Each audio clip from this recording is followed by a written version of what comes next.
Nous devons être de vrais adorateurs. Adorateurs par nos vies.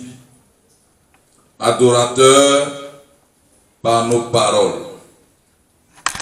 Parce que toute chose concourt au bien de ceux qui aiment Dieu. Que tu sois dans le bonheur, tu adores Dieu. Que tu sois dans le malheur, adore Dieu. Que tu sois dans la souffrance, adore Dieu. Que tu sois dans la joie, adore Dieu. Parce que il n'a même pas dit un seul mot lorsqu'on le tombait jusqu'à la croix. Parce qu'il devait mourir pour que toi tu sois sauvé. Et pour cela aujourd'hui tu vis. Adore-le. Parce que quand tu seras mort, tu ne pourras plus le faire. Tu n'auras plus le temps. Car la parole déclare, un chien vivant vaut mieux qu'un lion mort. Donc pendant que nous sommes vivants, pendant que nous avons la force, pendant que nous avons les moyens de l'adorer, nous devons l'adorer chaque jour, chaque instant, chaque moment de notre vie.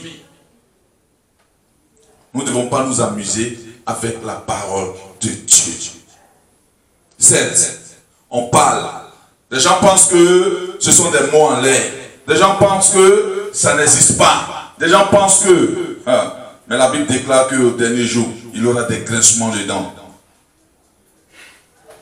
Parce que ceux qui entendent ces paroles aujourd'hui, même qui ne sont pas avec nous ici, mais qui sont ailleurs, qui écoutent ces paroles, qui entendent, un jour Dieu va leur demander.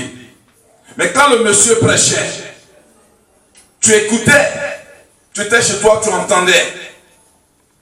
Tu passais sur la route là-bas, mais tu as entendu. Mais qu'est-ce que tu as fait de ta vie? Il y aura des grincements dedans.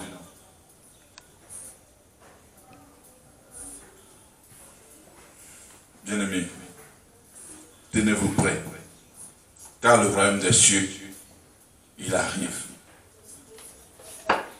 Le royaume des cieux arrive. Mais dans la Bible, on a posé une question, mais quand va-t-il arriver? Et la Bible nous a répondu, chacun de vous sait lire les signes de la terre et du ciel. Mais comment faire? Comment ça se fait que vous ne savez pas lire aujourd'hui les signes des derniers temps?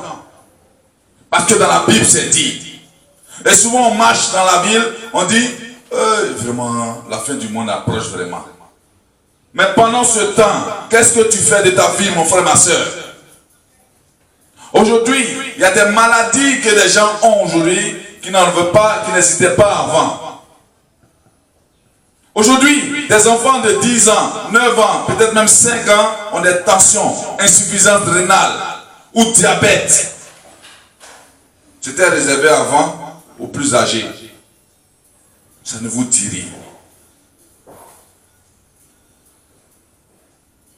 Les gens pensent que le royaume des cieux arrive. Oui. Mais pour nous qui adorons Dieu, le royaume des cieux est déjà parmi nous. Aujourd'hui, les gens, ils veulent tout faire par leur propre force. Mais la Bible déclare quoi? Qui de nous, par ses inquiétudes, peut ajouter une coudée à sa vie? Matthieu 6, 27. Qui de nous? On veut tout faire par nos propres forces. On ne confie rien à Dieu. Ça veut dire que moi, je vais faire. Je vais prier.